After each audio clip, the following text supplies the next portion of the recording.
Hello everyone and welcome back to Phoenix Wright Ace Attorney Trials and Tribulations. We're inside the Tender Lender office building, and so far they don't seem to be quite as tender as their name implies. Yeah, I figured it was you. I'm sorry. Don Tigre. Right. I knocked over that ashtray earlier, and... Eek. She got a death wish or what? That a tiger eating a dragon? Oh, right. Huh? Forget about it, Violetta. It's none. Wait, what? I ain't gonna get mad at you, you're too cute, you hear? That's so unfair. Here, have some cookies. I just baked them. And you'll need some strong espresso while you're discussing your loan. You know, I'm good. I'm actually gonna... Phoenix, right? Yes? You's either crazy or just plain stupid to chase after me. I worked so hard, but now you's gonna come and mess up my plan. So it was him. He's my phony. Hey, I don't care. No one gets in my way. What? I mean, excuse me? You should have left a little girly at home, right? A few things I want to ask. No questions. This is the last time we meet. I'm gonna go now. Wait. Please? That was pretty weak, Nick. You waited until he was out of earshot before you shouted after him. Like you're one to talk. I didn't hear you scream, hold it, either. The espresso. And cookies. This woman is definitely not good for my heart. Now, what was it the tiger called her? Violetta? Oh. Yes.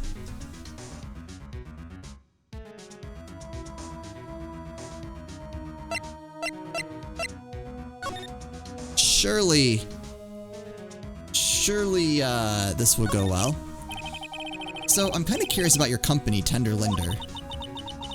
With the warm and friendly atmosphere you'd expect from a family-sized business. A conscientious rate of interest. And an attractive repayment policy. Why do I get the feeling this sentence is not going to end well? We will tenderly lend you that little bit extra here at Tender Lender. Hey Nick, things are going a bit tight for Wright & Co. at the moment, aren't they? I mean, there's that $500 you owe me from our card game for starters.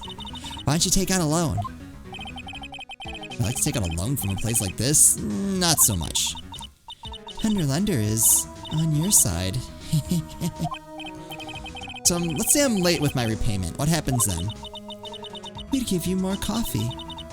Strong coffee. Right, I think I'd rather skip town.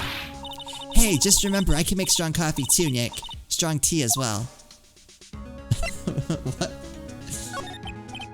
So, do you know about the incident we're investigating? What incident? Well, a man was poisoned in a restaurant just near here. That incident. Let me see. I was here that day. Wait. We didn't say what day it was. Right? I was here that day with the manager. The manager being the tiger. Furio Tigre. Furio? Tigre? So that's where the tiger thing comes from. Zeniep's got a real name, Nick. Hurry up and find out more about him. Oh, there's nothing there. I'm assuming that means... Aha! Can I ask you about the tiger? I mean, Mr. Tigre? Cookie? Sure. Maya! How do you like my cookies? I baked them myself. Go ahead, Nick. The honor is all yours. No, ladies first, Maya. No matter how I look at this, I just don't get it. What are the tiger and the scary girl doing working together? We are lovers. Not exactly coming across in your tone of voice. And I owe Don Tigre my life. He's the one who saved me. The tiger saved you? Please, address him properly as Don Tigre. Otherwise I'll have to... Okay, Don Tigre, of course, I'm sorry. He saved her life. I'd like to know how that happened. Present. About this. More coffee? You must have more. No, thanks, I've had enough, really. I'm so thirsty. I don't leave the office. I can't tell you about anything. Except Don Tigre. Oh, okay. I'm very frail, you see. Just recently I died. Once. You died? About 4 months ago. The doctor said to abandon all hope. I guess they're expecting her to take a boat ride across the River Styx. But Don Tigre, he saved me. He gave up everything. Everything? But when I found out what he had done for me, I was happy. No offense, but I'm finding that a little hard to believe. I decided I'd pay him back with my life by serving him coffee and espresso. Still wonder about what's in her coffee. So, is that why you've got that bandage around your head? This. So what's the story with the bandage? They put it on after the operation. Operation? It's just a little injury, a little fatal injury. A fatal injury? I just suffered one herself by the sound of it. So that's the injury you were talking about before when you said you had died once? Oh, Cyclops. 4? Why can't they all be as dumb as Gumshoe? Oh, she really creeps me out, Nick. Same here, but we've got to find out the truth. I don't even think we have nearly enough to get through this.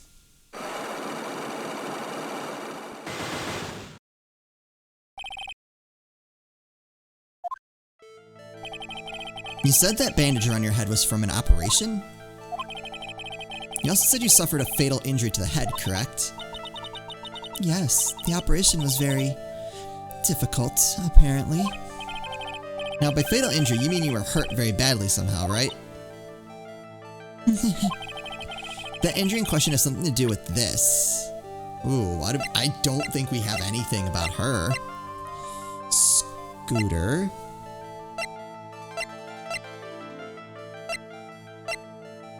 Coffee cup, victim's lottery ticket, apron, potassium cyanide, prescription.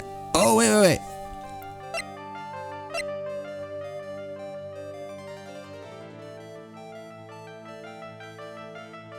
I'm gonna try it. I have here a car repair bill. From this, it seems pretty obvious that this car was involved in an accident. Let me see that. This bill is made out to the Cadaverinis. Yes, it is. I don't think I ever introduced myself. Tell me. Wait, her name is Viola now?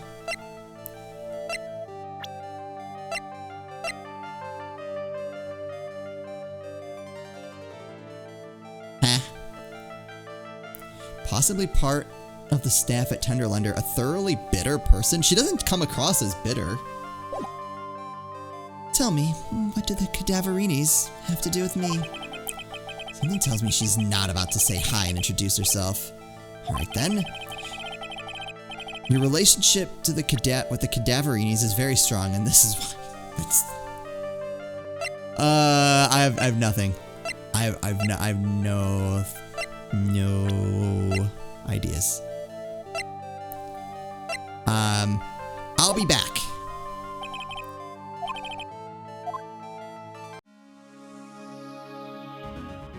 Okay, you know what? We did good work here. I'm gonna leave. Bye. Forever. There he is! Old CD's back, feeding the pigeons again. Oh, good. There, take this, and get out of my park. I thought. He's really mad. Come on, Maya, just keep your head down and let's sneak away while we still can. What? Why? Hello, old man. What are you doing, Maya? Maya, what is wrong with me? Huh? Gah! Hey, he just turned his back on us. Yeah. Not surprised. I bet I really hurt his pride in court this morning. Hey, Mr. Kudo. Pigeon. Look, we really need to talk to you, alright? Out with the demons, in with the good fortune. Ow, ow, seeds, shell splinters, painful. I always knew you were a demon, Maya. Alright, tell us about today's trial. I'm sorry about what happened in court earlier today. Everyone will be talking about me behind my back now. A dirty old man who was so busy looking at the server girl's backside that he can't remember her face, a filthy, depraved animal. Not at all. Are you listening to me, boy? I don't care what you say. I saw that waitress put it in. She put some white powder into the young lady's chavasino. But we hear you. And another thing, the young layabout was wearing an earpiece. The same side as the lens of his broken spectacles. We're really sorry. I made a little mistake about the vase, so what? I know what I saw. And I tell you. Okay, take it easy, please, Mr. Kudo. Don't tell me to take it easy, you spiky-haired brat. Take this. Tell me about your embroidery. You said you're a craftsman, right? The modern world casts honest craftsmen like me aside in droves. Surely it's not that. I come from a long line of craftsmen, right back to the time of the shoguns. You hear me? I didn't become an embroiderer, I was born one. Actually, I'm kind of in the same situation myself. I wanted to stick my fingers up that dribbling old judge's nose and scream right down his ear hole. Objection! Oh, so did you want to become a lawyer when you were young? I don't think that's quite it, Maya. I think he's just in a bad mood, that's all. I've got a tsunami of frustration inside and it's ready to burst out. If we let him start rambling now, we might never shut him up. What should I do? I think we just have to let him keep going. Guess I better let him talk. So there's not much call for craftsmen these days then. Of course not, you idiot. All I'm good for nowadays is running errands. Errands? Everyone takes advantage of the elderly. Buy some bread, Gramps. Take the dog for a walk, Granddad. Feed the pigeons, old man. What am I, some sort of two-bit community handyman? Well... Buy some bread. Now that I can understand. What's the point of feeding some seedy pigeons? Why don't people say what they mean? Get lost, that's what they're trying to say. Oh yes, I'm just an inconvenience, you see. At home, at that restaurant, I just get in the way, don't I? I'm sure you don't. Wait a minute. What did he just say? At home and at that restaurant. Hold up, by restaurant, are you talking about Tribulations? Did you get asked to run an errand there too? Oh!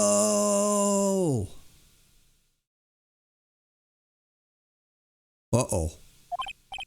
Yes, I did. The very day that young brat was poisoned. What? Yeah. So on the day of the incident, what were you asked to do?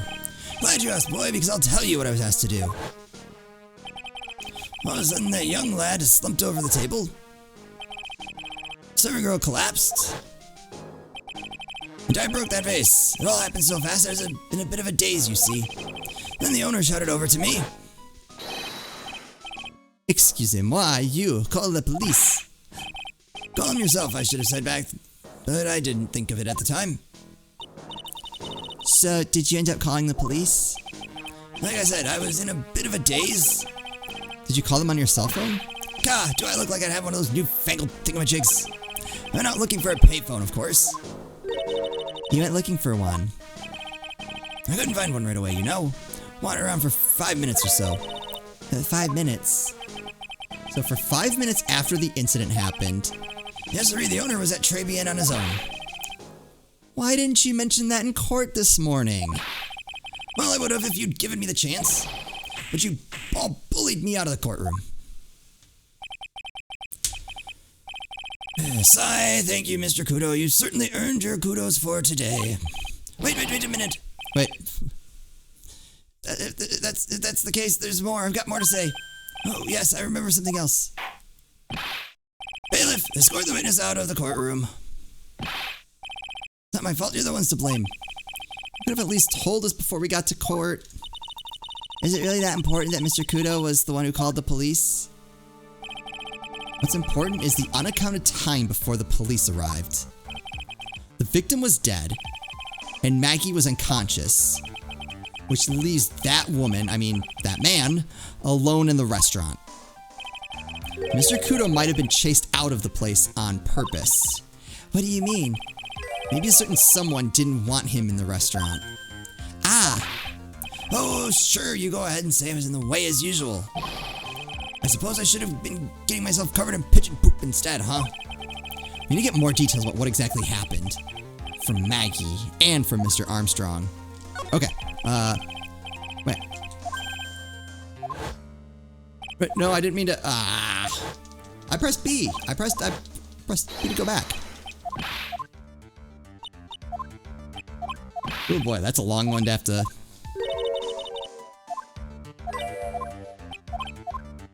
Okay. So let's go back to... Well, I guess we'll go back to Tribulations. And then the kitchen. Aha! Looks like Mr. Armstrong's out again. But the place is open for business. You can't have an open restaurant without a chef. Hey, it's not my fault, Nick. Don't take it out on me. Only a couple of minutes after the incident happened, Mr. Kudo left the scene, leaving Mr. Armstrong here alone.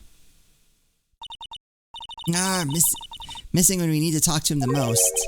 Maybe he's trying to avoid us on purpose?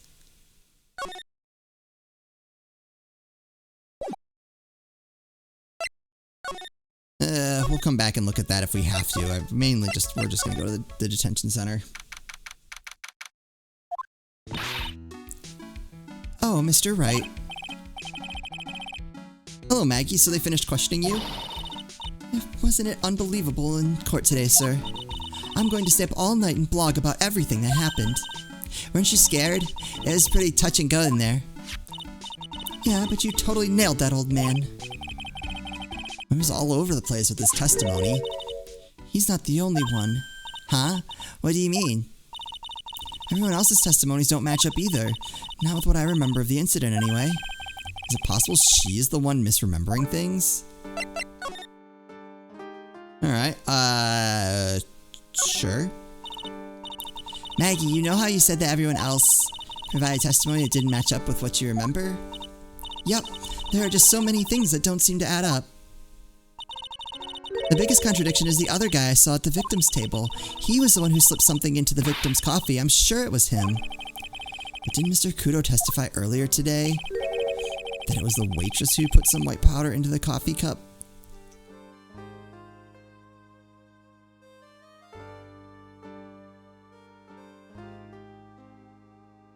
Well, I'm trying to think. Maybe, did they both do it? I guess there wouldn't really be much need for that, though.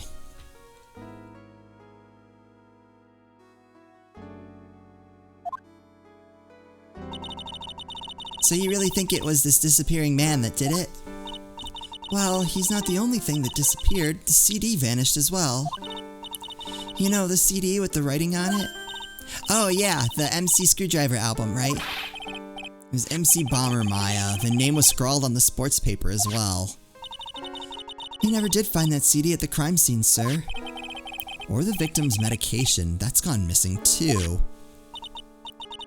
Ouch, my head. This is getting way too complicated for me. Alright, after the incident. You said that you passed out when the victim, Glenn Elg, collapsed, right? Yes, it's so embarrassing. I mean, I used to be a cop. When I came to, the restaurant was buzzing with police. And before I knew what was going on, they arrested me, sir. So between the time the victim collapsed and the time the police arrived on the scene, you have no idea what went on at Tribulations. No idea at all. Why? Is it important, Mr. Wright? The other witness, the old man from the park, was pretty much chased out of the picture. Chased out of the picture? What do you mean? Old CD wasn't inside the restaurant because he was told to go call the police. Exactly, and you, Maggie, were unconscious. That means Mr. Armstrong was alone in the restaurant for a brief period of time. No. Yeah, you don't think Mr. Armstrong set me up, do you? When you consider the facts, it's hard to imagine that Mr. Armstrong isn't involved in this at all. It's like the master biting the paw of the dog that it feeds. I don't think that's the same. Are you sure about this, Mr. Wright? Well, the old man said as much when we spoke with him earlier. I don't know. The things that man says don't add up for some reason, sir. Maggie looks like she's trying to figure something out. Maybe we should ask Maggie exactly what she knows about old Seedy. Oh. I kind of like that they are letting me know that I should probably present profiles, because it's not something I always remember to do.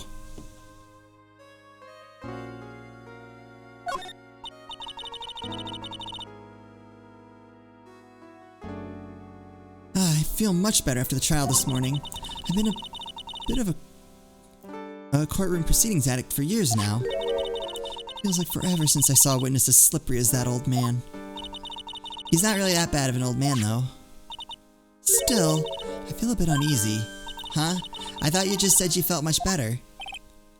Maggie, if there's something on your mind, you've got to tell us. Especially if it has anything to do with Mr. Kudo or his testimony. Roger, I'll spill it all and see what you make of it. Okay. Is there anything about Mr. Kudo's testimony that stood out as odd to you? Actually, yes. The fact that he was even testifying to begin with doesn't quite what? Well, when I took the coffee over to the victim's table... It's true there was another customer in the restaurant. Yeah, we know that already. It was Victor Kudo. But I can't really say it was an old man. Okay, then how about calling him a really old, middle-aged man? No, age isn't the issue. The other customer was a woman.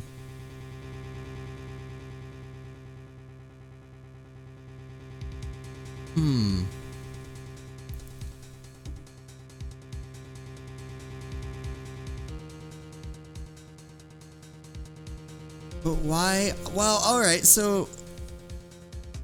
Seedy couldn't find a job. Did he take a loan out? But it feels like... I don't know, it feels like he's being unintentionally very honest with us. And is just genuinely confused. A woman? Are you sure, Maggie? Well, I'm not 100% sure, but I think so. So what did this woman look like? She was sort of creepy, and she had a kind of cackling laugh. Creepy. Cackling? Why do I get the feeling I've come across a woman like that recently? Oh, can I present?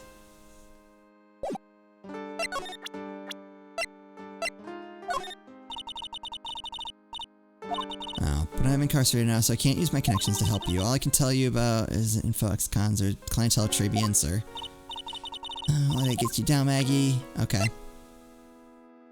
Well, alright, what about this guy? Holy smokes, that's him. Huh? That's your phony, Mr. Wright. Just look at that ridiculous suntan. For the record, I'm not sunburned like an over-dried tomato, so I don't know how. He told me he'd been on a business trip to Hawaii, and that's where he got the tan. I'm not hearing this. Anything else to present? Oh! Oh yeah, I've got something you're going to love. Really, what is it? A lunchbox just for you. Here. Wow, a lunchbox. Weenies too. I can't believe it. Thank you, sir. Did you make this just for me, Mr. Wright? Nah, it was Detective Gumshoe. Who else would make such a nice lunchbox for you? Detective Gumshoe. He's really worried about you. Looks like he put a lot of effort into making this too. I can't accept it. Detention center rules. No gifts allowed, sir. Hey, come on, Maggie. Don't be like that. The rules are the rules. They'll lock you up if you break them. Somehow when ex-cop turned waitress says that, it seems a whole lot scarier. And anyway, I hate weenies. Uh-oh, really? It's all yours, Maya. You can enjoy it with Mr. Wright. But... She's right. It's better than letting it go to waste. But... I guess so. Aw, Gumshoe's lunchbox eaten with Maya. Well, how was it? That hit the spot. I love weenies. Oh, good. I'm glad I gave it to you then, sir. Oh, no. I got nothing.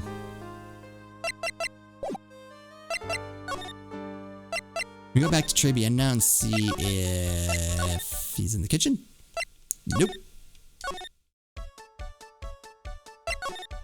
Alright. We'll figure out where to go in the next episode. Man, there are like so many pieces that like almost fit together, but not quite. I'm enjoying this so far. Let me know what you guys think in the comments. As always, thank you guys so much for watching, and I'll see you next time.